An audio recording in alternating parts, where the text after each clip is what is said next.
Think attachment styles only affect your romantic life? Think again. If you have an anxious attachment style, it might be quietly shaping how you show up at work, in your relationships with coworkers, your boss, and even in how you handle feedback or failure. Let's talk about it. So, what is anxious attachment? It usually develops from inconsistent caregiving early in life.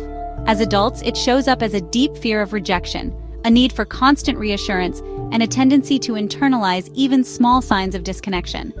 At work, those patterns don't just disappear, they shape how we act, often without us even realizing. Here's what anxious attachment can look like in the workplace.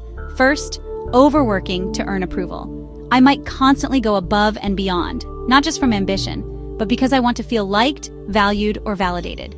My sense of worth gets tied to how others respond to me. Second, taking feedback personally. Even constructive criticism can feel like rejection.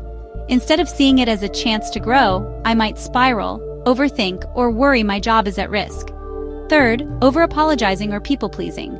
I'll avoid conflict at all costs, take on too much or say yes when I mean no, just to avoid disappointing anyone. Fourth, reading into messages. A short Slack from my boss or a quiet colleague in a meeting. My mind jumps to, did I do something wrong? When really, they're probably just busy. And finally, difficulty trusting colleagues. If I'm unsure where I stand, my mind fills in the blanks with fear, not facts. So, what can you do if this sounds familiar? First, just noticing these patterns is huge. You're not broken, and you're definitely not alone. Try this.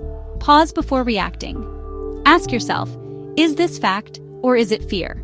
Check your story. Could there be a non-threatening reason for someone's behavior?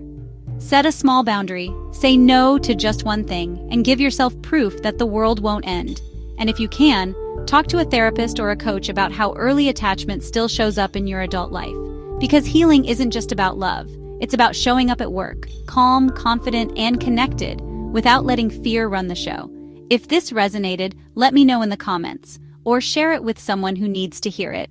Don't forget to subscribe for more mental health content that goes beyond relationships.